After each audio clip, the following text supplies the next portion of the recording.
Welcome, everybody. It's time once again for the next chapter with Charlie Hedges as he explores turning the page on his life and yours.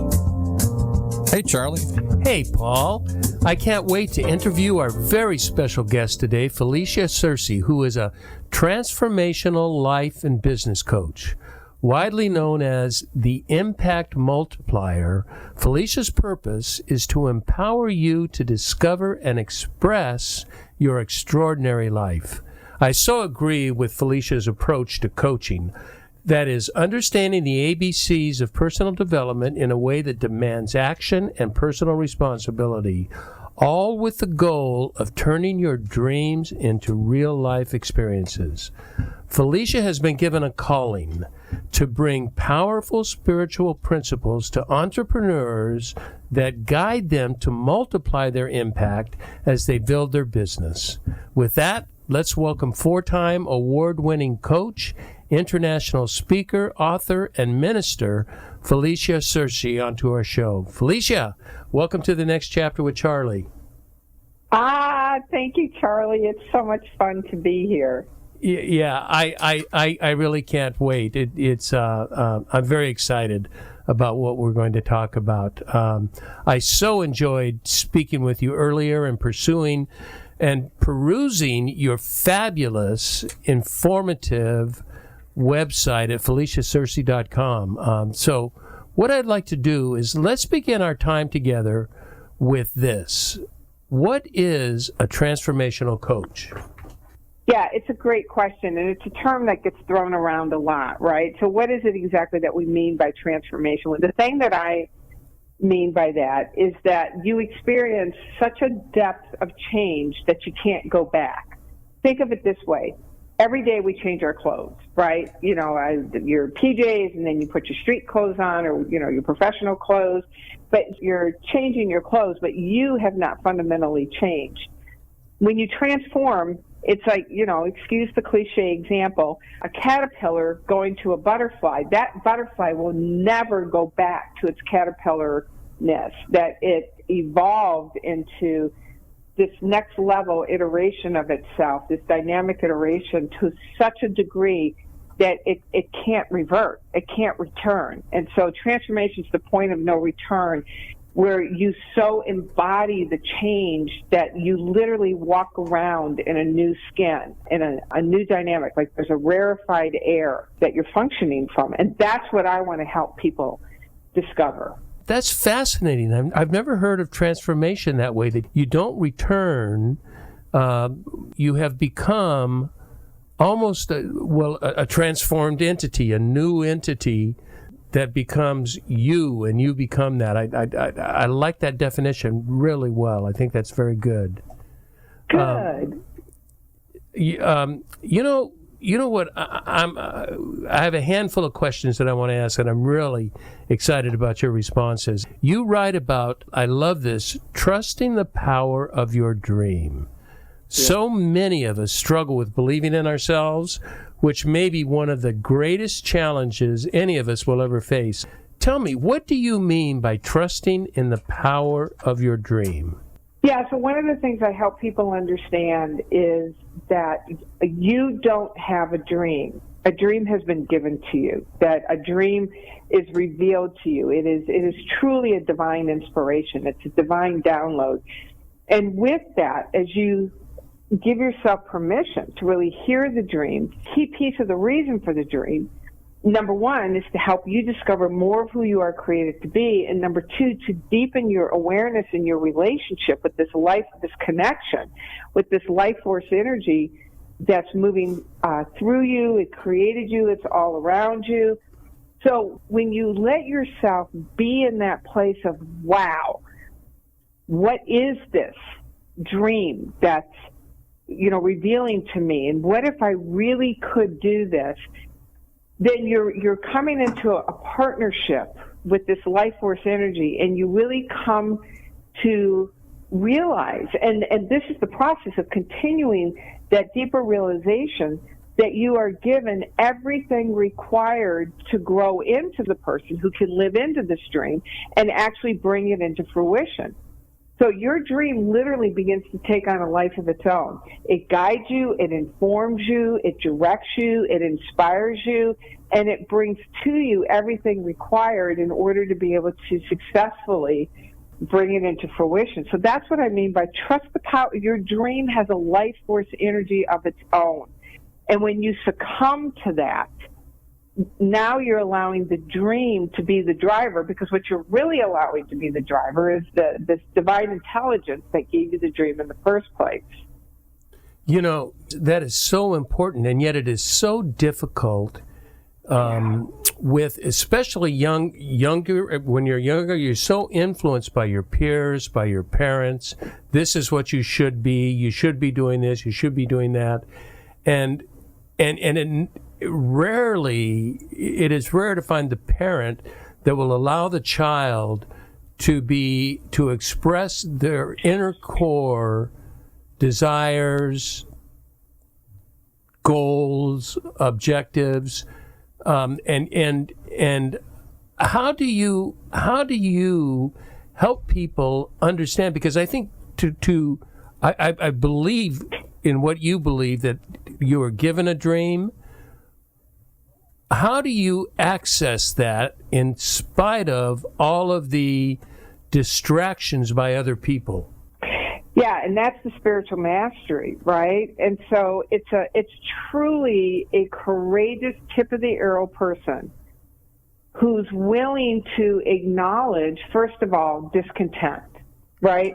And so many of us have been trained to override the discontent, that we've been taught that to be discontent is to be ungrateful, and to be dissatisfied is to somehow say that that this is an indictment on our life, that there's something wrong with our lives. And so the place to start is to really acknowledge that your life is speaking to you, that there are areas that are beginning to pinch. There are areas where you're making, something okay that's really no longer okay. And it's not an indictment. It's not a judgment on what your life currently is. It's understanding that there is this energy that created, this universal energy that created all of us and is inviting all of us to discover more of ourselves. And so it's creating an environment for people to really look deep and notice the edges where their lives are talking to them. The other thing is to understand that there are immutable laws that govern our results. These universal laws are real. They're as real as electricity. They're as real as gravity. Many people distill it down into a single law called the law of attraction, which is actually a secondary law. The true law is the law of vibration.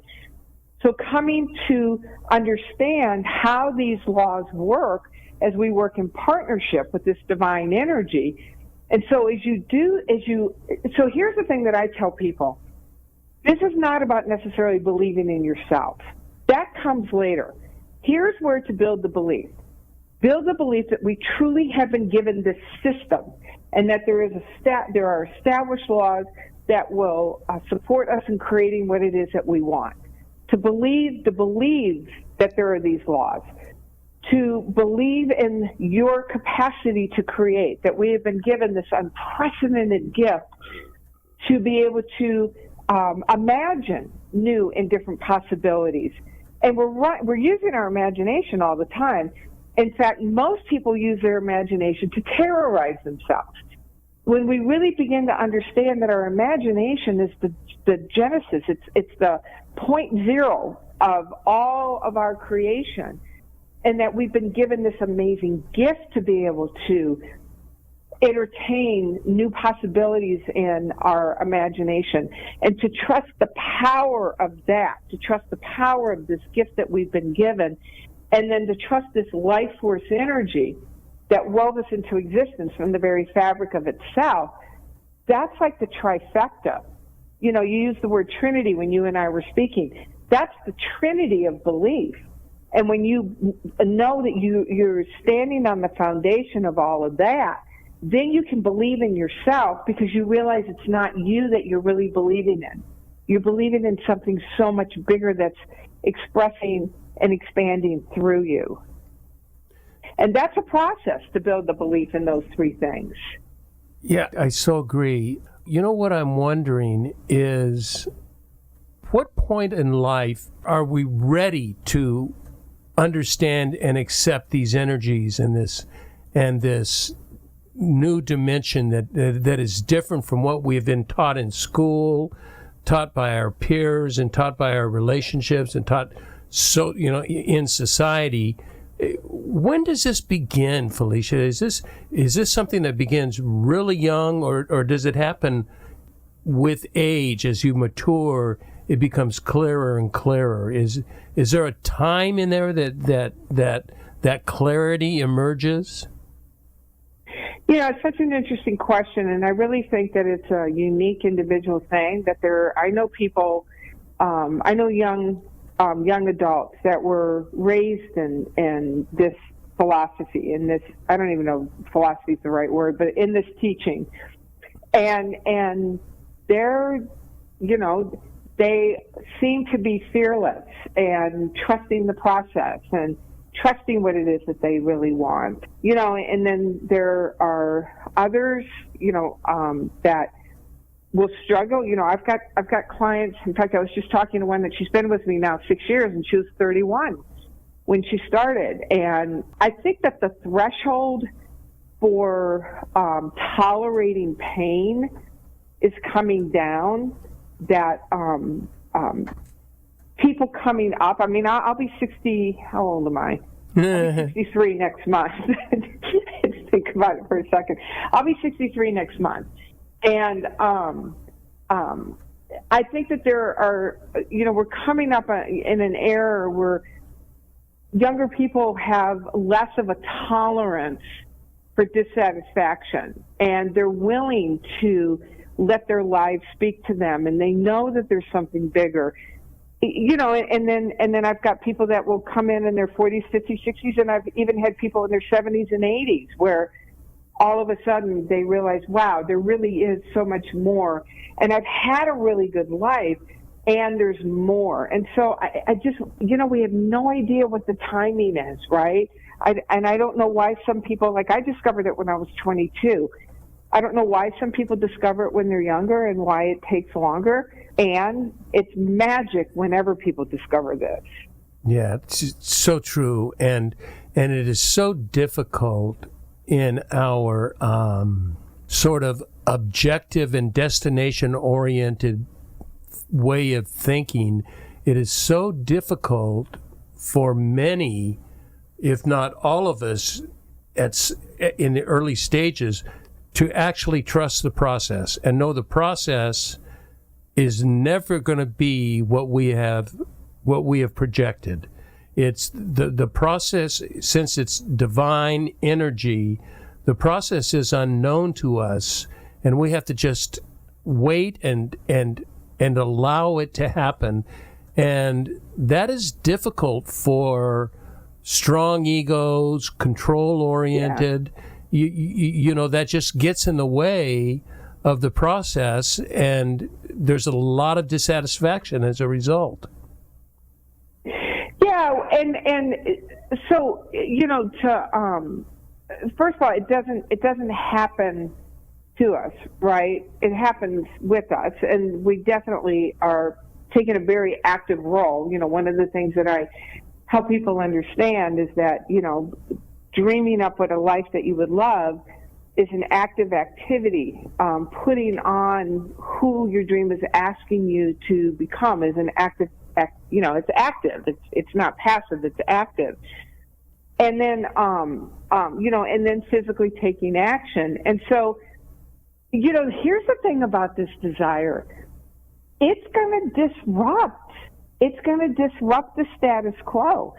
And so one of the things that I help people understand is that in order to harness the energy required to move yourself forward in the face of fear and doubt and awkwardness and maybe a history that says things don't work out for me, you have to have a burning desire, a white, hot, cold desire.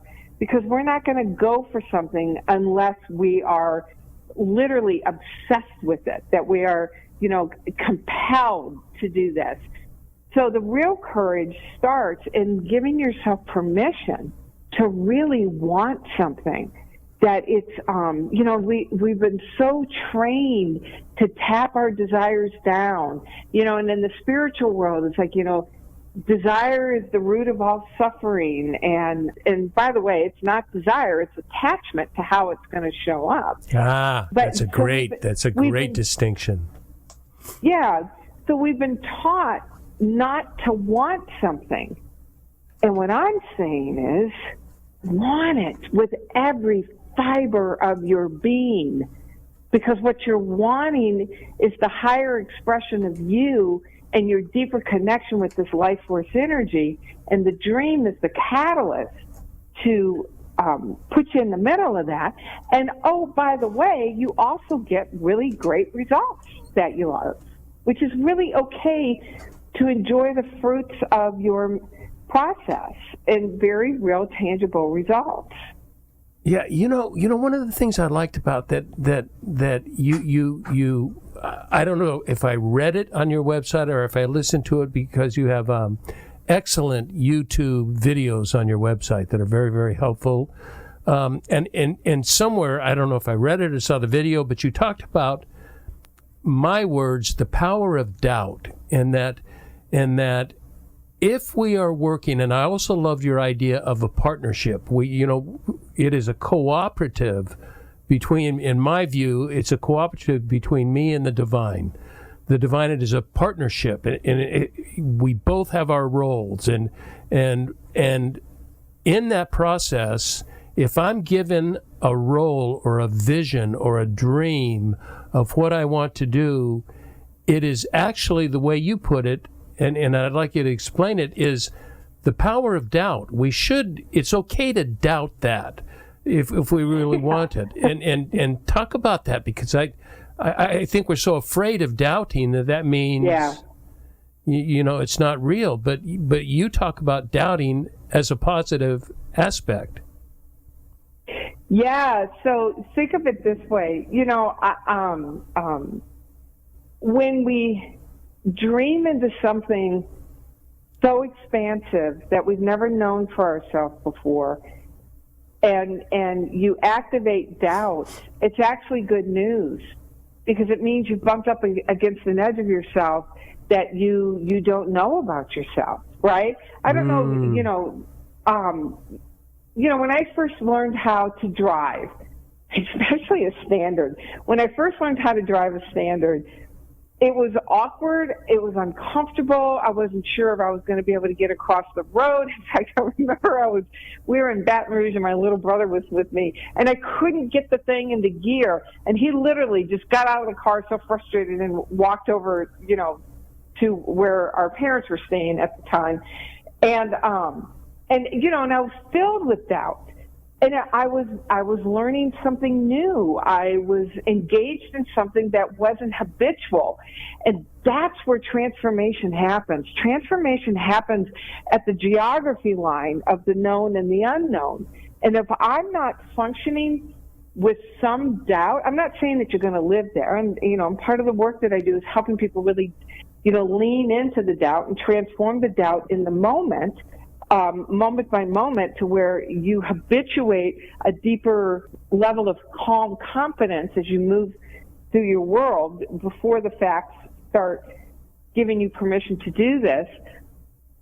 When we activate doubt, it's good news, because it means you're entertaining something for yourself that your normal self would never imagine. And you're effectively, if you go for it, you're raising your hand and you're saying, okay, I'm willing to let this be the transformative process. I'm willing to let this thing transform me at depth, that the fear is an indication of me not knowing this, not knowing myself, and I'm willing to do this for the sake of my own growth and evolution. I'm willing to be doubtful and afraid for the sake of this thing that's seeking to come through me. It reminds me of when I first became a consultant. I had been working. I worked real jobs until I was about 40, and then after that, I've spent everything on my own. I've been employed by my self-employed. I've not had an office to go to, no one to report to, and I began this process doing training, and I trained Covey's 7 Habits of Highly Effective People, and different training courses that I did for a large oil company. Actually, I was a contract trainer for Chevron. Then people started asking me, do you do what you teach? Because I did courses like facilitative leadership and strategic planning, and say, do you actually do this in companies? Because they liked my training, and I said, of course I do. And as a consultant, the one thing you never say is, I don't do that. You say, I do. When someone asks, do you do this? You say, yes. And then you get busybody and you just start figuring out what the hell it is you're going to do. And that there's such unknown, but for me, that generates such energy. The unknown drives me to figure, there's two 3-letter acronym. I don't know if they're acronyms, but 2 3-letter acronyms, let's call them, that I would like behind my name instead of PhD or EDD. I want FSO and GSD. And pardon the language, but FSO, you figure shit out. And then the other one is you get shit done. So that's what I want. I want Charlie Hedges, FSO, GSD. And that is, that's the beauty of not knowing and leaning into, as you said, leaning into this new opportunity, which becomes very creative, very productive, and doubting at first, wondering, is this going to work? I just made this up. And it is thrilling, and so doubt and new and unknown are resident within me, and that's why I so agree with them, and I love what you're saying. Yeah.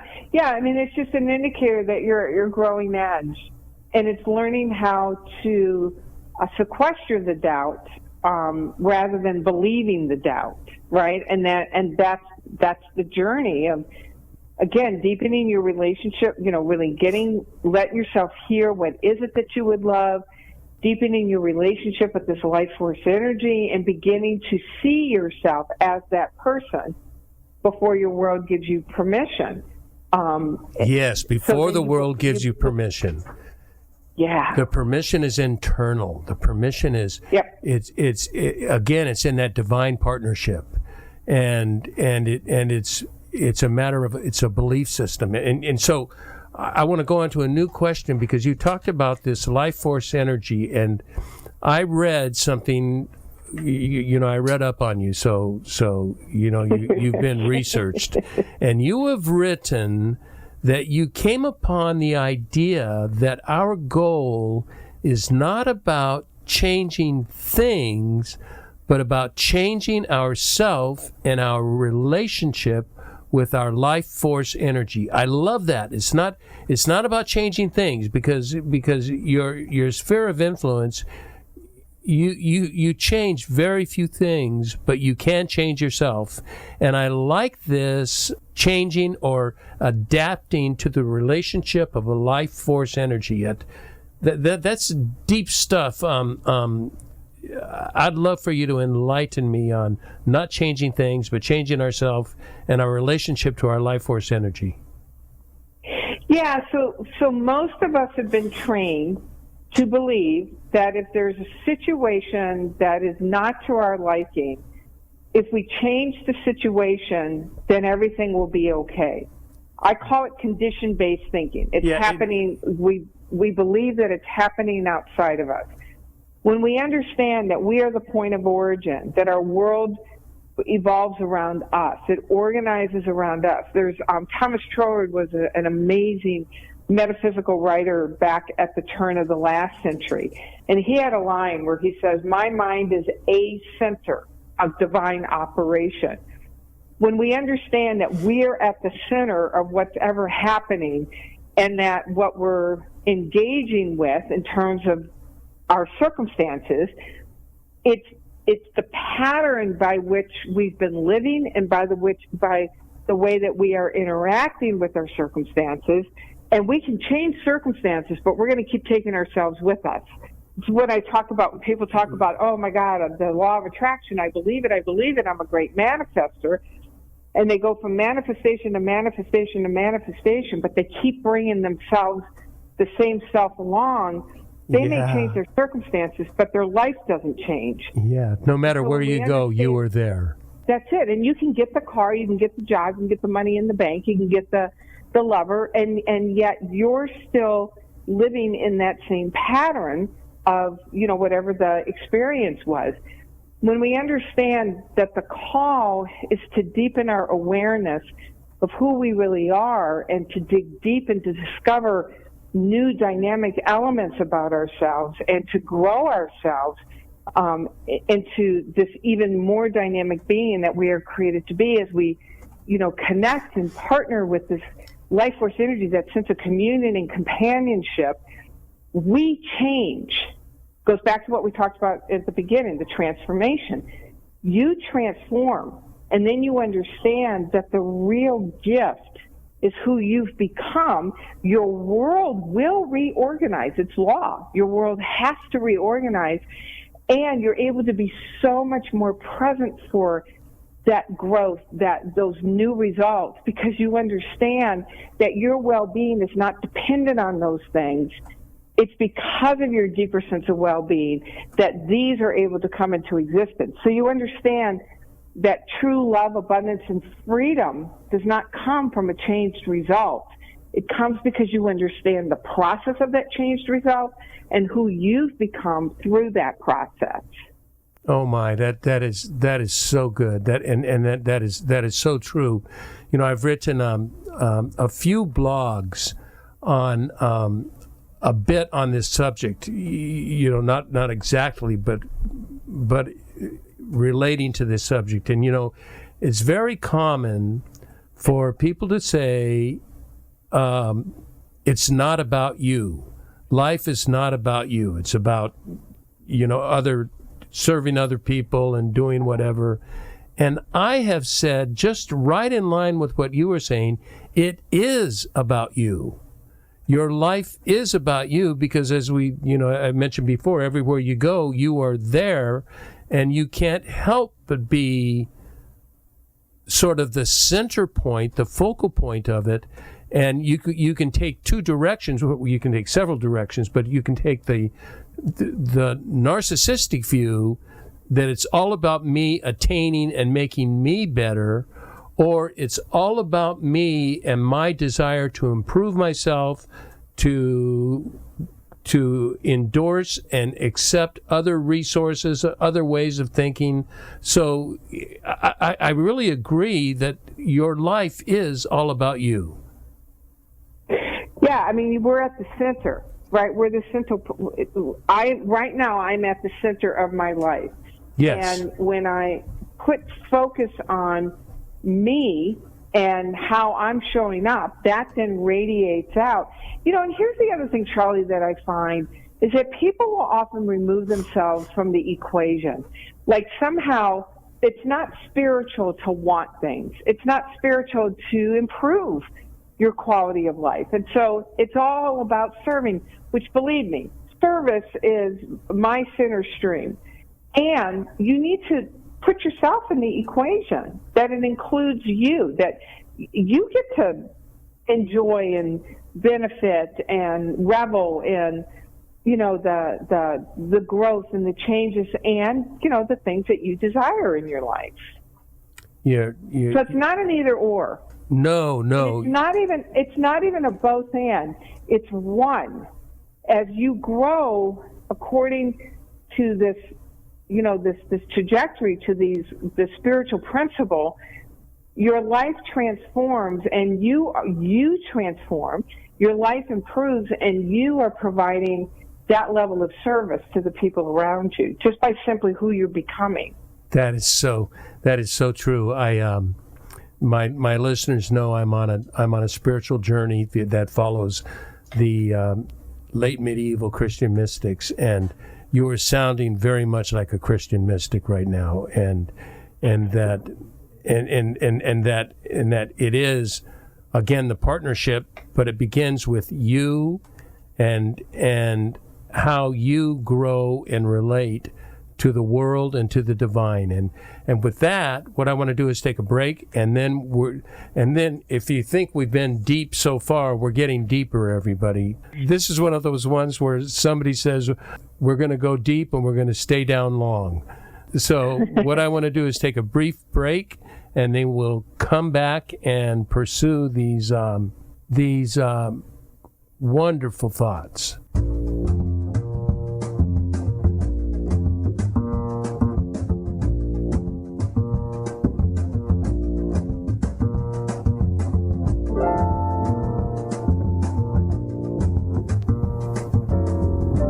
Hi there, this is Charlie Hedges, and you are listening to The Next Chapter with Charlie. And my very special guest is Felicia Searcy. When we are talking, I said we're going down deep and staying down long, and my producer on the break said, "Get your snorkels out, your oxygen mask, because we are going down deep." But we'll start off light, and then the next question gets deeper. But I resonated with something you said, and you call yourself an impact multiplier. And that's such a lovely sounding concept. I like that, impact multiplier. I think we're all about making an impact. Talk to me, what is an impact multiplier? Yeah, and it's actually a spiritual impact multiplier. And is it? Okay. Really, yeah. So the process is understanding that when you pay attention to your longing and your discontent, and you allow it to inform the desire, the dream, and you devote yourself to living into this dream, the act of building your dream multiplies your impact and spiritual impact, because you have to be in partnership with the power, this life force energy. And as we've been talking, you grow in the process, and that's what truly multiplies the impact. It's your own growth and evolution that brings a much higher presence. You bring a higher calibrated presence to the people around you, to our world. You become an even better version of yourself, which means now you are that much more equipped and present to be able to bring that degree of that new level of difference making to the lives of others and to our world. Yeah, that makes me think about, I just lost track of what I was thinking about. But that makes me think that my impact, my spiritual impact, I have included in my coaching, and I still coach a handful of people, and I am now, in my older age, I am much more willing to bring into the realm of spiritual impact, and that everything is driven spiritually. And so depending on who I'm talking to, I have to have a language that they understand. And the spiritual impact, I think, as I told you earlier, my mother tongue is Christianity. And so, but that doesn't mean I can't speak or understand or appreciate other languages, other tongues of different religions, different ways. I'm a great follower of Buddha, and the Buddhist, not so much. Well, yes, Buddha and the Buddha and the Buddhism process, and I think the more we accept and the more we understand different traditions gives us a better impact to speak to people about spiritual impact. Don't you think if we're stuck in one tradition, then not everybody can understand us, and not everybody agrees. There are roadblocks, and when you can be open to divinity, to otherness, otherworldliness, it gives us a much broader means of communicating and encouraging people that there is something going on, a life force energy. I like that. A life force energy that is working with us, and it is, as you have said, conspiring to help us. And we are the ones that get in the way. But because of our fears, our biases, and who knows what all. But once we identify that there is something bigger than ourselves that is moving us, giving us vision, giving us dreams, we're in a much healthier state of mind.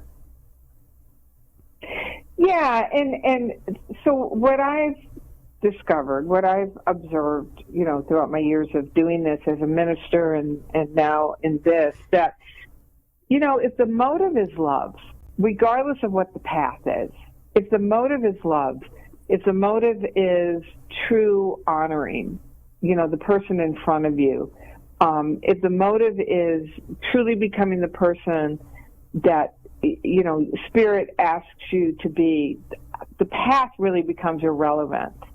And every path can create that experience, right? All paths, when coming from a place of deep connection, love, and expansion, all paths will lead to that. So, and that's where I keep the focus is,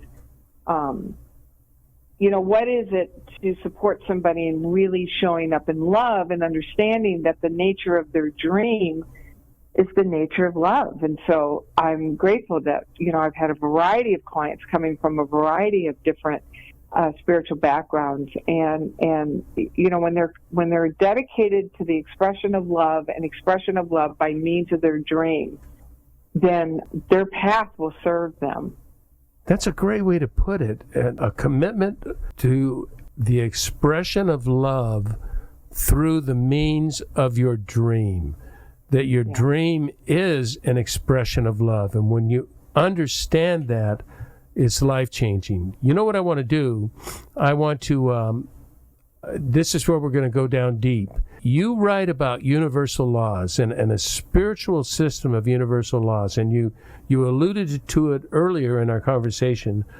But can you help us understand what a spiritual system of universal laws is all about? Yeah, so foundationally, and I love that quantum physics is proving what spiritual masters have taught throughout the ages. And as you said, I've alluded to this throughout our conversation. We live and move and have being in this field of unformed energy. Everything is energy. We generate from energy. We live in energy, and by the same, in the same breath, we have been given this amazing gift of our imagination, where we have the ability to consciously choose images in our imagination. Now, not everybody does it. Here's the thing about what we're running through. Joseph Murphy calls this the movie screen of our mind. As we're running things in our imagination, the movie that we're playing in our imagination, it fires off a physiological response in the form of feeling. Those feelings literally transmit a vibration. Think of this. You walk into a room and there's two people that were just fighting. They may not be engaging. One may be making coffee. The other one may be rummaging in the refrigerator. But you walk into the room and you can feel the tension. In fact, the saying is, you can cut the tension with a knife. Right. What are you picking up on? You're picking up on their energy. They are literally emitting an energy. Now, here's where it gets deep.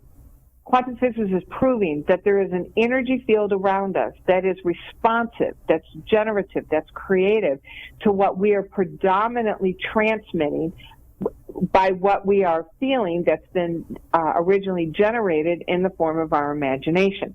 That's law. The laws say that what I predominantly think about, this energy is going to organize around. And many people think in terms of the law of attraction, that's the one that they understand. What that people don't understand is that is actually a secondary law. The true law is the law of vibration. The way we are vibrating, what we are emitting from our beingness, what we're putting out there, our world organizes around that, our identity organizes around that, and literally this energy will organize around that and create our experiences and create our lives. So that's foundation in terms of understanding that there are universal laws that create our results, and they are as real and definable as electricity and gravity. And just because we don't know about them doesn't mean that they're not working. I mean, think about it. 500 years ago, people didn't understand the law of gravity.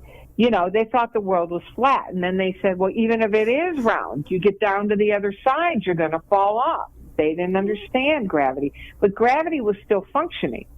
Right. Our awareness of the law of gravity allowed us now to do things like lift these 2, 3, 4 ton machines off the ground and allow us to fly, because we've come to a greater understanding of the law of gravity. But it's always been there. And so it's the same thing. We are just scratching the surface of understanding the power of our imagination and our ability to organize, sorry about that, my dog's barking, organize this energy accordingly, that the energy organizes accordingly. And so understanding our world and energy must organize according to our predominant identity, which we can see by the thoughts that we're thinking. So that's universal law, that we've been given this gift of being able, number one, to think, number two, to choose our thinking, and then to understand that there is literally an energy that organizes according to the predominant pattern of our thought and feeling. You know what you're going to find fascinating? I study quite a bit St. Bonaventure, who is the primary follower of St. Francis of Assisi. And he is probably, in my opinion, his ideas or his philosophy of the Trinity is just amazing. I think the best that I've ever read. And he takes, you have God the Father, God the Son, God the Holy Spirit, one being with a plurality of expression. And he says the role of God the Father is to be source, and you know what else? What other word he used? Was energy. This was written in 1250. This was written 1,000 years ago. And that wow. God the Father is the source of energy, of supplying energy. So he was so far ahead of his time. But this is a profound thought, and so it just is entirely in line with what you're saying. Now we're closing in on our time, but I have to ask you this question that you have such intriguing statements, and you were talking about imagination. You have also talked to me about being intentional about our imagination. That is such a uniquely grand idea. What do you mean by being intentional about our imagination? Because I believe in imagination. I love imagination. I love creating through imagining, through curiosity and imagination. How can I be intentional about my imagination? Yeah, so first of all, to understand that most people just allow their imagination to be led around by what's happening outside. right? The conditions of our lives then inform their imagination. As I said earlier, most people use their imagination to terrorize themselves because they believe that what's happening in their world is stronger than the power of imagination. If we really believe that our thinking has something to do with our results, with our lives, with the experience of our lives, and understanding that thinking is actually the use of our imagination. We think in images, and image, we are image-making beings, that when we really understand that that's the point, the genesis, the origin point of all of our life's creation, then we become deeply devoted to being so diligent around what images am I showing in my imagination? What movie am I showing? Because that is that's the vehicle by which my life is being created. I love, Ralph Waldo Emerson once said, stand guard at the portal of your mind. And it's to recognize that I get to choose. I get to choose what I'm showing across the movie screen of my mind. And when I understand that this is more powerful than any factor condition, and this is the point of all change and transformation, then I get super clear, number one, on, so what is it that I would really love? What is my dream? You want a very clear image, a very clear vision of what is it that brings you most alive. That's, the movie that you're seeing in your imagination, and you keep that at the forefront. In the words of Joe Dispenza, that becomes the loudest voice in your head, is your desired outcome rather than the things that you don't want currently. Then you use your imagination. You direct your imagination to intentionally see yourself growing into that person, becoming that person, seeing yourself evolving and transforming as you're living that life. Because it's what you show in your imagination that informs ideas that you're willing to entertain or miss, opportunities that you can see, or again, gloss right over. What you're showing in your imagination informs the kinds of actions that you take, the way in which you take those actions, and the level of good that you allow yourself to receive. It all starts in our imagination. And when you understand that's the key, it's the key to freedom, then you will devote your life to learning how to use your imagination effectively and show in your imagination those things that empower you to live the life that you are created to live. That is so true. And, unfortunately, we label and categorize, and we have labeled and categorized imagination and creativity to the art world. It is the painter, the sculptor, the writer. It's rarely do we think of creativity and imagination in the business world. And, I think of two individuals really quickly. I think of Steve Jobs, and no matter what you think of his politics, but I think of Elon Musk. Just who has a greater imagination than Elon Musk? Colonizing Mars, cars that don't require gasoline, solar power, all for the good of society. Elon Musk is all about the good of society. Now, I don't know that much about his personness. I know he's so genius that he's different than everybody else. But that is imagination that we can. If we're running a business and our own personal business, it is an act of imagination, is it not? That I imagine what I want to do, and I follow that and honor that imagination, and lo and behold, so often it becomes reality. But I must honor that. It will always become reality when we work with the law, right? When we're working with the law, it will always become reality. And so, and it's not just our business. It's our health, it's our relationships, it's our freedom on our calendar, that to understand that the point of power always starts with our imagination. And, it's interesting. You talk about Elon Musk. Think about Leonardo da Vinci. Oh. He had drawings of submarines. He had drawings of a flying machine that if he would have gotten caught with those at that time and place, he very easily would have been excommunicated or, put under house arrest. So he allowed himself to go to places that were actually almost like illegal. And here we are, right? Complaining if the Wi-Fi's down on the airplane. That it's just, you can tell I fly a lot. That it's become so, it's our normal, it's our routine. That's a transformation. We will never go back to being a earthbound society again. That we've transformed, and he had the ability to see it 500-600 years before it came into form. Oh. So that's what we're being asked to do.